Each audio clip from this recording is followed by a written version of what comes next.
togel, langsung keluar. Tuh, duduk gagatan, diri lewat dari pohon, mata segede bola bekel. Berada di samping makam Ki Langkap Kapidatu, sengaja ditanam pohon beringin untuk peneduh. Ketika pohon semakin besar, akarnya sampai mengenai makam. Sang juru kunci lalu mendapat petunjuk mimpi untuk memotongnya. Keanehan pun terjadi dengan ditemukannya seekor kalajengking besar di dekat akar. Bisa gali, saya buang, saya potong. Ada kalau di kita mah ketonggeng ya, ketonggeng. Yang biang apa? Kalajengking kan ada yang biangnya itu, yang ketonggeng itu. Oh itu gede dah ketonggengnya itu, macam kalajengking yang gede dah gitu. Itu warnanya hijau. Anda suruh bawa pulang, sama spin kaleng saya bawa pulang. Coba lihat besok pagi cari udah nggak ada, katanya udah di sini lagi.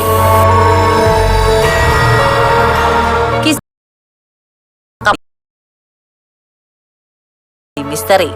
Tentunya diperlukan penelitian lebih lanjut agar jejak sejarahnya menjadi jelas bagi masyarakat Tapos dan sekitarnya.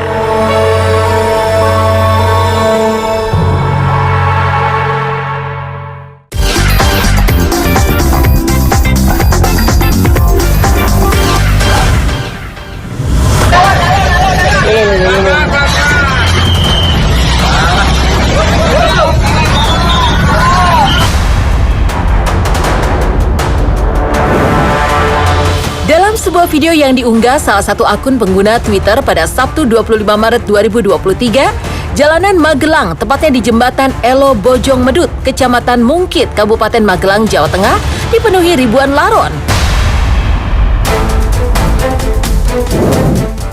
Tampak beberapa motor tergelincir di jalan karena selain laron-laron mengganggu penglihatan pengendara, laron yang mati di jalan juga membuat jalanan menjadi licin.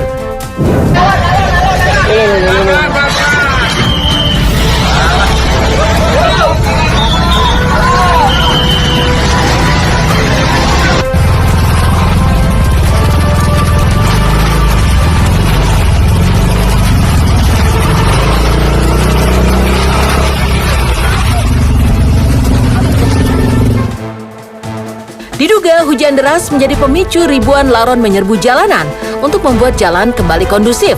Beberapa polisi dan relawan turun tangan memperingatkan pengendara yang lewat agar hati-hati. Petugas pemadam kebakaran yang dihubungi untuk membersihkan jalan pun datang tak lama kemudian untuk menyemprot sayap laron yang memenuhi jalan. Selain di Magelang, jembatan di Mojokerto juga pernah mengalami hal serupa. Serbuan serangga berwarna putih yang disebut klaper membuat sejumlah pengendara motor terjatuh. Akhirnya beberapa pengendara memilih turun dari motornya dan membawa motornya berjalan kaki demi keselamatan. Yang lebih mengerikan, bahkan truk kontainer juga mengalami ban selip dan nyaris tergelincir. Untunglah pengemudi langsung mengendalikan laju kendaraannya.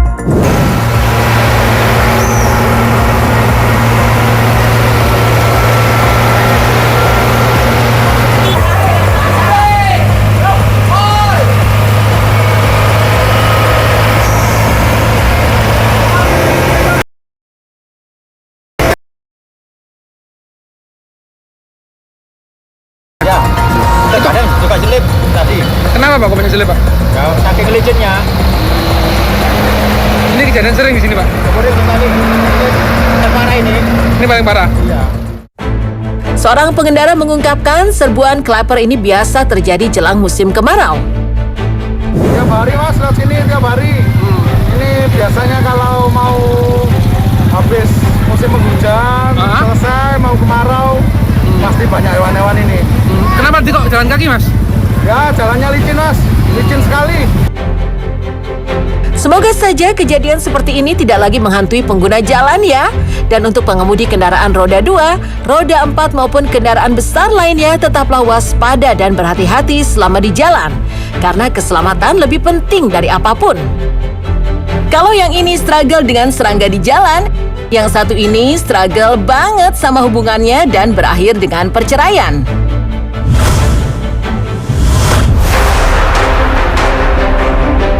Ferry Irawan akhirnya menjalani sidang perdana atas kasus KDRT yang dilakukannya pada istrinya Vena Melinda dengan menggunakan kemeja dan peci putih. Ferry menjalani sidang di Pengadilan Negeri Kota Kediri pada hari Senin 27 Maret 2023. Agenda sidang perdana tersebut adalah pembacaan surat dakwaan dari Jaksa Penuntut Umum terhadap Ferry atas KDRT yang dilakukannya. Usai sidang, Ferry mengaku pada awak media tidak pernah mau berkomentar dan memberikan statement selama ini karena jika ia melakukannya itu akan membongkar aib rumah tangga. Kasus KDRT ini juga membawa hubungan rumah tangga Ferry dengan Vena Melinda berujung pada perceraian. Kenapa selama ini saya tidak pernah berkomentar? Karena tidak lebih kalau saya berkomentar atau memberikan statement hanyalah aib rumah tangga yang akan saya buka. Saya tidak berdaya melawan sistem, di mana sistem itu dipaksakan ke saya untuk saya berada dalam tahanan untuk sesuatu perbuatan yang tidak pernah saya lakukan, dan saya bukan pelaku KDRT. Setali dua dengan yang satu ini, sang suami sama-sama berurusan dengan hukum. Tanda-tanda perceraian sudah terlihat, guys. Ingin mengucapkan permintaan maaf sebesar-besarnya kepada seluruh masyarakat Indonesia ya. Dan saya memohon izin juga untuk melanjutkan kehidupan saya ya, kegiatan saya sehari-hari sebagai seorang ibu, urus anak-anak, dan juga sembari saya memperbaiki tanggung jawab saya.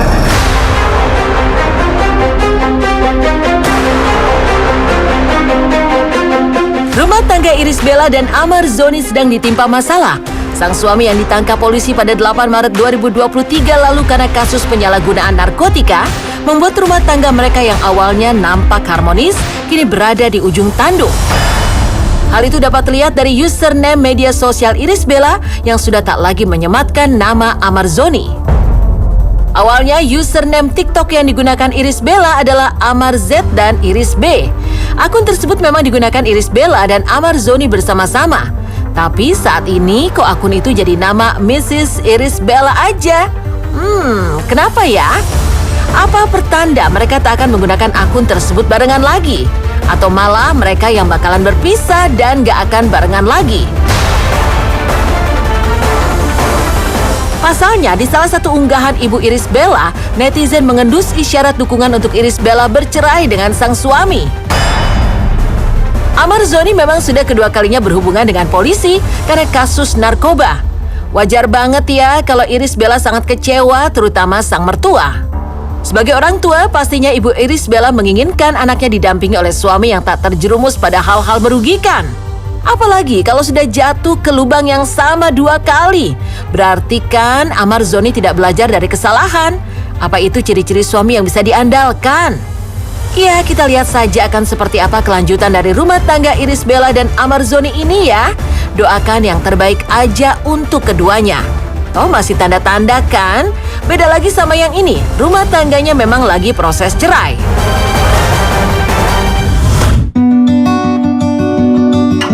Masih proses cerai, namun Aldila Jelita sudah enggan pakai username Instagram dengan nama Bekti.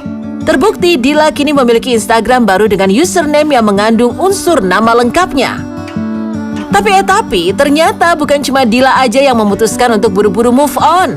Indra Bekti nggak mau kalah dong. Bekti bikin Instagram baru juga, gengs.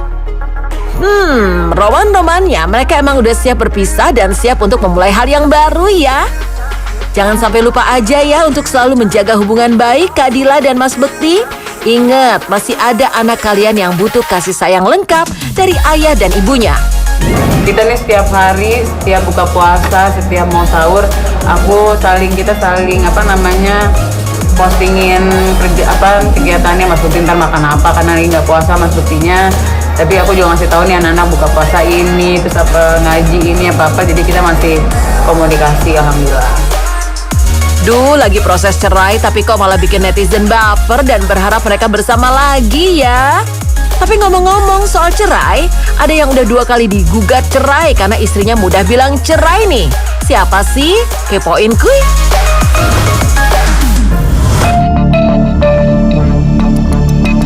Yama Carlos terang-terangan mengungkapkan jika sang istri Arvita Dwi Putri menggugat cerai dirinya.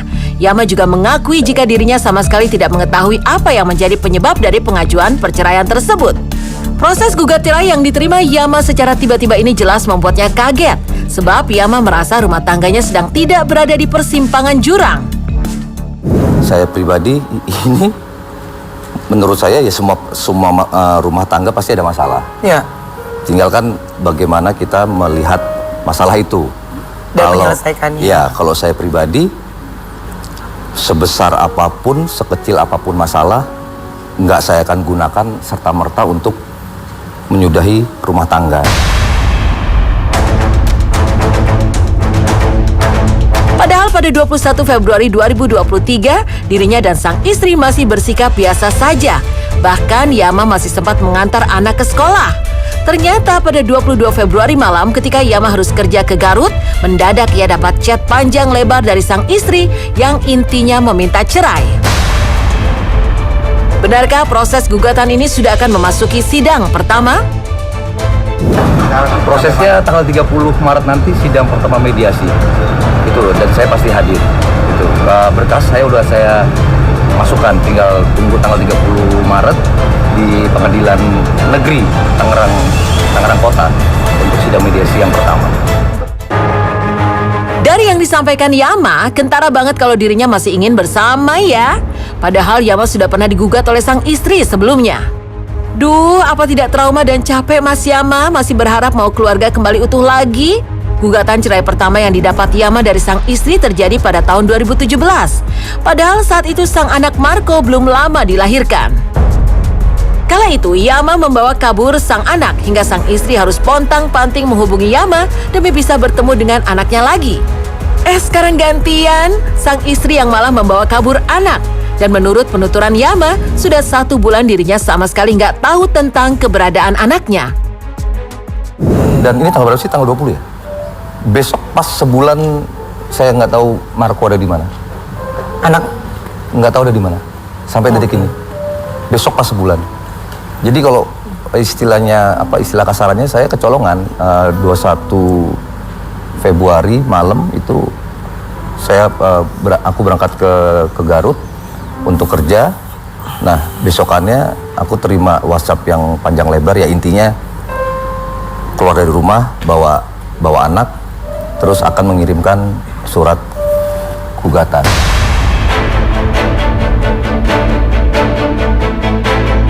Kok jadi kayak balas-balasan gini ya? Padahal di gugatan pertama Yama dan istri bisa rujuk karena alasan yang sangat so sweet, yaitu masih adanya cinta kasih.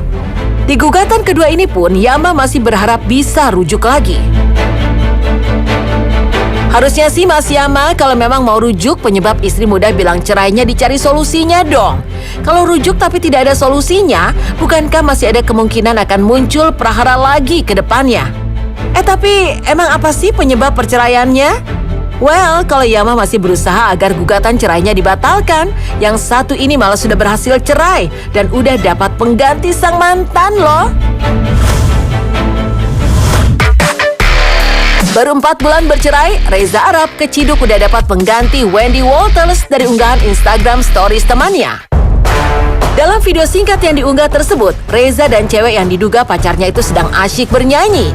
Video itu pun diberi caption yang menjurus pada kelegaan temannya karena akhirnya Reza dan pacarnya bisa go public juga. Nah, sementara Reza udah mulai pamer pasangan baru, sang mantan Wendy Walters malah sibuk pamer rumah pasca bercerai. Nih, dapur. Ini pasti dapur nggak pernah kepake. Ini apa nih? Colokan buat mau blender-blender. Oh, ada tempat nyoloknya, ya Allah.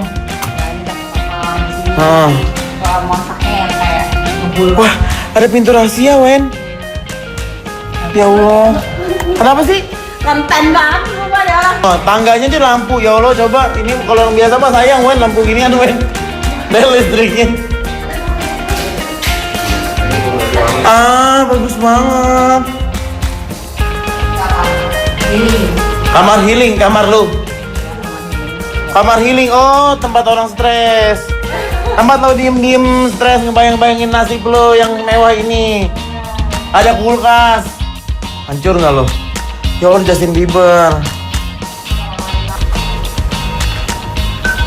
Tuh pakai. Tuh, pakai mesin. pakai mesin. Kalau lucunya, gua kamarnya ya Allah bantalnya sampai atas ya Wen. Bener gak gue? Bener nggak salah. Ini yang gue suka pamerin orang deh. Oh lu masih suka pamer juga? TV naik ya? Iya. Ih tuh. Biar rapi. Ya Allah. Desain rumahnya Wendy memang mewah dan megah. Kamarnya juga super luas banget tuh. Waduh, Wendy punya kamar luas, nggak takut apa tidur sendirian? Gak cuma kamar yang gede, kelihatan banget kan tadi kalau Wendy juga punya motor kece. Motor berwarna putih elegan itu ternyata limited edition loh. Motor skuter tersebut dibanderol dengan harga sekitar 73 juta. Wadidaw! Pantes ya Wendy simpen motornya di dalam rumah. Tapi bukan karena nggak punya garasi kayak kita-kita ya. Wendy emang kebangetan sayang aja sama motornya. Banyak netizen yang bilang Wendy mendadak flexing rumah dan motor mewahnya pas banget saat Reza lagi bangkrut. Apa itu maksudnya Wendy ingin membuktikan bahwa dirinya bisa mandiri tanpa Reza? Duh, netizen nih emang kadang-kadang ya, bulan puasa aja ada aja idenya untuk mancing prahara orang. Well, Wendy kan emang kaya guys. Kayak pengacara satu ini nih. Siapa lagi kalau bukan Hotman Paris yang belum lama mengejutkan netizen. Ada apa sama Bang Hotman ya? Come on, kita cari tahu.